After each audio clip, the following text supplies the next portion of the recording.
Bayangkan, kamu tinggal di sebuah negara di mana setiap langkahmu, setiap kata yang kamu keluarkan, dan bahkan setiap pikiran yang kamu miliki diawasi dan dikendalikan oleh negara.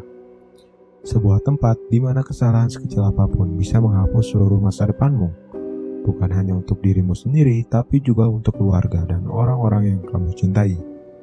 Ya, negara yang kita bicarakan kali ini adalah Korea Utara. Sebuah negara yang nyaris terputus dari dunia luar, di mana rakyatnya hidup dalam batasan yang ketat.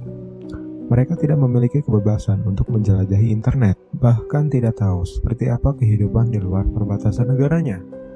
Namun, di balik isolasi dan kontrol yang ketat itu, Korea Utara menyimpan banyak hal yang menarik sekaligus mengerikan.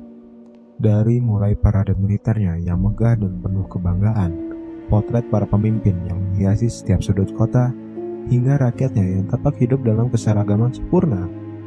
Tapi, di balik kesempurnaan yang ditampilkan itu, tersembunyi realitas yang jauh lebih kompleks, lebih gelap, dan membingungkan. Apa yang sebenarnya terjadi di negara Korea? Bagaimana rakyatnya benar-benar hidup di bawah rezim totaliter yang begitu kuat? Dan mengapa negara ini memilih untuk menutup dirinya dari dunia luar? Semua itu akan kita bahas di Luar Jendela.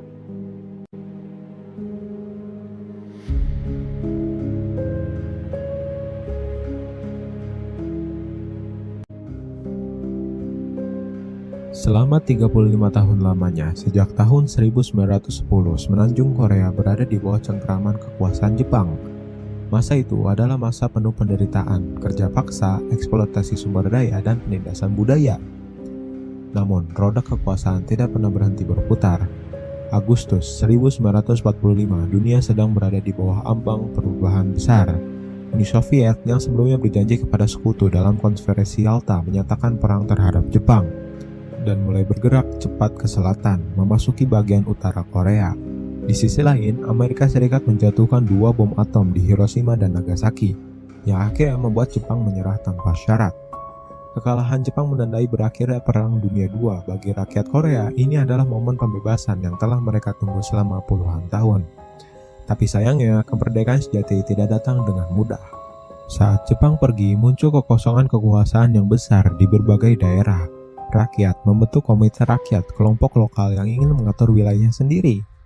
Namun, nasib Korea ternyata tidak lagi sepenuhnya di tangan rakyat Korea. 2 kekuatan besar pemenang perang, Amerika Serikat dan Uni Soviet, sudah memiliki rencana tersendiri untuk semenanjung kecil ini. Dari sinilah awal perpecahan dimulai. Amerika khawatir Uni Soviet yang lebih dulu masuk ke wilayah utara akan mengubah Korea menjadi negara komunis. Lalu, dalam waktu singkat, Washington mengirim 2 perwira muda, Dean Rusk dan Carter Wolstenel. Mereka ditugaskan untuk menentukan batas wilayah Korea. Tanpa berkonsultasi dengan satupun ahli dari Korea, mereka menunjuk garis lintang 38 derajat sebagai garis pemisah. Keputusan sepihak yang akan mengubah nasib bangsa ini selamanya. Anehnya, Stalin menerima usulan ini. Bagi Uni Soviet, menguasai separuh Korea saja sudah merupakan keuntungan strategis. Awalnya, pembagian ini hanya bersifat sementara agar pasukan Soviet dan AS bisa menerima penyerahan tentara Jepang di wilayah masing-masing. Namun, pada Desember 1945 dalam konferensi Moskow, kedua negara sepakat menetapkan Korea di bawah perwalian selama 5 tahun sebelum benar-benar merdeka. Tapi, rencana itu ditolak mentah-mentah oleh rakyat Korea sendiri. Mereka tidak ingin dijajah selama 35 tahun hanya untuk dipercayakan lagi kepada kekuatan asing. Komisi Gabungan AS Soviet pun dibentuk untuk membahas pembentukan pemerintahan sementara, tapi pembahasan itu segera menuai jalan buntu. Uni Soviet hanya mengakui kelompok-kelompok yang pro dengan komunis, sedangkan Amerika mendukung kelompok-kelompok nasionalis dan anti-komunis. Ketegangan global meningkat, garis demokrasi 38 derajat yang awalnya hanya bersifat administratif kini berubah menjadi batas politik yang sesungguhnya. Dan dari sinilah 2 Korea mulai terbentuk. Lalu, di sisi utara muncul sosok yang akan mengubah arah sejarah negaranya, Kim Il-sung. Pria yang dulu nyaris tak dikenal pada tahun 1945 tiba-tiba diangkat menjadi simbol perjuangan dan pemimpin masa depan.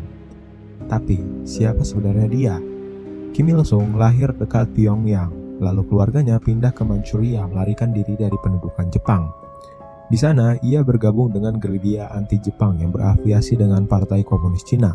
Selama bertahun-tahun, ia berperang di hutan Manchuria dan di sanalah ia mulai dikenal dengan nama Kim Il-sung yang diambil dari pejuang legendaris dari Korea. Namun, pada akhir 1940-an, perlawanan itu nyaris hancur. Kim Il-sung dan pasukannya melarikan diri ke Uni Soviet, di mana mereka diserap ke dalam Tentara Merah. Bagi Soviet, Kim Il-sung adalah sosok yang ideal, fasih berbahasa Rusia dan Mandarin, punya sejarah anti-Jepang, dan yang terpenting setia pada ideologi komunis.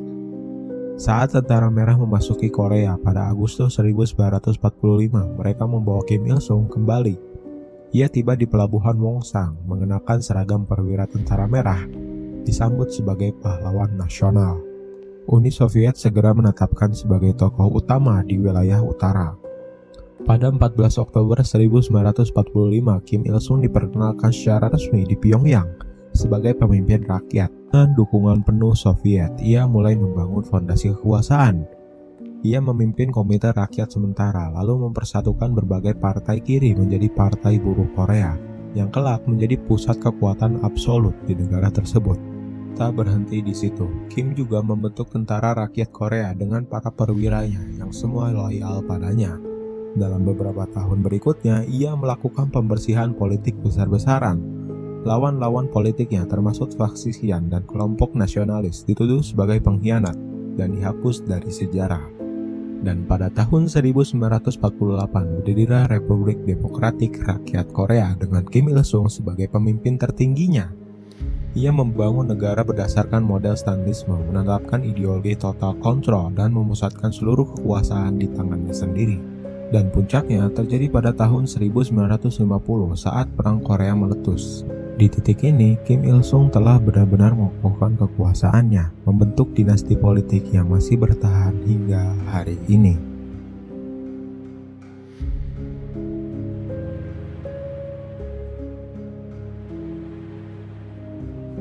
Sejak berdirinya pada tahun 1948, Korea Utara hanya mengenal satu keluarga yang berkuasa, dinasti Kim. Dari Kim Il-sung, Kim Jong-il hingga Kim Jong-un, kekuasaan mereka bukan sekedar politik, tapi sudah menjadi bagian dari identitas nasional. Untuk menjaga kekuasaan ini tetap abadi, dinasti Kim membangun 3 pilar utama yang menopang seluruh struktur negara. Ada 3 ideologi, yaitu ideologi Juse, kultus individu terhadap pemimpin, dan sistem kasta sosial yang disebut Seowon. 3 pilar inilah yang membentuk arsitektur sosial politik Korea Utara. Sebuah sistem yang dirancang untuk satu tujuan tunggal, yaitu memastikan rezim Kim tidak pernah runtuh. Namun, dalam praktiknya, negara ini telah berevolusi menjadi rezim totaliter yang unik, yang didasarkan pada satu ideologi ciptaan Kim Il-sung, yaitu Juse. Secara harfiah, Juse berarti jati diri atau subjek utama. Kim Il-sung menggagaskan seperti bentuk Marxisme versi Korea. Jika Marxisme bercerita tentang perjuangan kelas, maka Juse bercerita tentang perjuangan bangsa Korea yang melawan kekuatan asing, khususnya Amerika Serikat. Juse memiliki 3 prinsip utama yang menjadi landasannya. 1. Kemandirian politik. Tidak ada campur tangan asing dalam urusan negara. Yang kedua, kemandirian ekonomi. Berdiri sendiri di atas kaki sendiri tanpa bergantung pada perdagangan luar negeri. Yang ketiga, kemandirian pertahanan. Negara harus mampu melindungi dirinya dari segala ancaman. Namun, di balik filosofi yang tampak idealis itu, Juse adalah alat kontrol politik yang sangat efektif. Ketika kelaparan besar melanda pada tahun 1990-an, yang dikenal sebagai perjalanan yang sulit, rakyat tidak diizinkan menyalahkan pemerintahan. Sebaliknya, mereka diminta untuk bertahan dengan semangat Juse dan menyalahkan sanksi Amerika atau musuh-musuh revolusi. Dalam perkembangannya, Juse bahkan memperkenalkan konsep Soryung atau pemimpin agung. Bangsa diibaratkan sebagai tubuh dan Suryo adalah otaknya. Tanpa pemimpin, tubuh tidak bisa berpikir, tidak bisa bergerak, dan inilah jembatan menuju pilar kedua, kultus terhadap pemimpin. Di Korea Utara, pemimpin bukan sekedar kepala negara, ia adalah negara itu sendiri. Kim Il-sung disebut sebagai matahari bangsa. Kim Jong-il disebut sebagai ayah penuh kasih, dan Kim Jong-un kini dijuluki sebagai pemimpin tercinta. Kepatuhan kepada pemimpin bukan pilihan politik, tapi kewajiban moral dan spiritual. Loyalitas total ini dibangun dengan 2 cara. yaitu dengan indoktrinasi total dan teror absolut. Sejak taman kanak-kanak, anak-anak Korea Utara diajarkan untuk berterima kasih kepada kakek Kim Il Sung dan ayah Kim Jong Il atas nama dan rumah mereka. Setiap pelajaran sejarah, lagu anak-anak, bahkan matematika semuanya mengandung unsur pemujaan terhadap keluarga Kim. Di setiap rumah dan ruangan politik, potret Kim Il Sung dan Kim Jong Il wajib dipajang. Potret ini harus dirawat setiap hari, dibersihkan dengan kain khusus dan tidak boleh tertutup benda apapun. Karena itu dianggap penghinaan terhadap pemimpin. Di Korea ada sesi yang begitu unik, yaitu sesi kritik lingkungan. Setiap warga diwajibkan menghadiri pertemuan lingkungan yang disebut imbimbing. Di sana mereka harus melaporkan kegiatan mereka, mengaku dosa ideologis dan terkadang mengkritik diri sendiri di depan tetangga mereka. Tujuannya sederhana, menciptakan masyarakat yang saling mengawasi agar tidak ada yang berani menyimpang dari garis partai. Yang kedua, ada kontrol informasi. Tidak ada internet bebas di sana. Radio dan televisi disetel secara permanen ke seluruh pemerintah.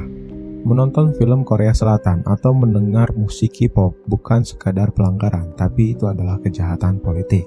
Dan yang sangat mengerikan adalah teror dan hukuman. Di Korea Utara, menghina pemimpin bahkan tanpa sengaja bisa berakibat sangat fatal. Pelanggar akan dikirim ke Kwanlinso, kamp kerja paksa di daerah pegunungan, tempat di mana penyiksaan, kelaparan, dan eksekusi menjadi hal yang biasa. Lebih mengerikannya lagi, ada hukuman 3 generasi. Jika satu orang dianggap pengkhianat, maka orang tua, anak, dan cucunya juga dikirim ke camp. Tujuannya jelas, bukan hanya menghukum satu orang, tapi menghapus seluruh garis keturunannya. Bagaimana rezim tahu siapa yang setia dan siapa yang berpotensi melawan? Jawabannya ada pada sistem yang disebut Songbun. Songbun adalah sistem kualifikasi sosial yang menentukan status setiap warga, yang berdasarkan asal-usul keluarga dan kesetiaan politik leluhur mereka. Dan status ini ditentukan sejak lahir, hampir mustahil diubah. Secara umum, masyarakat Korea Utara dibagi menjadi 3 kelas besar. Yang pertama, ada kelas inti, keturunan pejuang yang pendukung Kim Il Sung, veteran perang atau birokrasi setia. Mereka mendapatkan akses ke makanan, pendidikan, dan fasilitas yang terbaik. Yang kedua, ada kelas menengah, yaitu mayoritas rakyat biasa, seperti buruh, petani, bahkan pedagang kecil. Mereka tidak punya catatan buruk, tapi juga tidak dianggap penting. Hidup mereka diwarnai pengawasan terus-menerus. Dan yang terakhir ada kelas musuh, keturunan orang kaya prakomunis, kolaborator Jepang, atau keluarga yang melarikan diri ke selatan. Mereka dilarang tinggal di Pyongyang dan ditempatkan di wilayah terpencil. Kerja paksa, kelaparan, dan diskriminasi adalah kehidupan sehari-hari mereka. Dalam sistem ini, nasib seseorang bukan ditentukan oleh kemampuan, tapi oleh darah keturunannya. Songbun bukan hanya sistem sosial, tapi alat politik yang memastikan hanya mereka yang setia kepada Kim yang akan bertahan.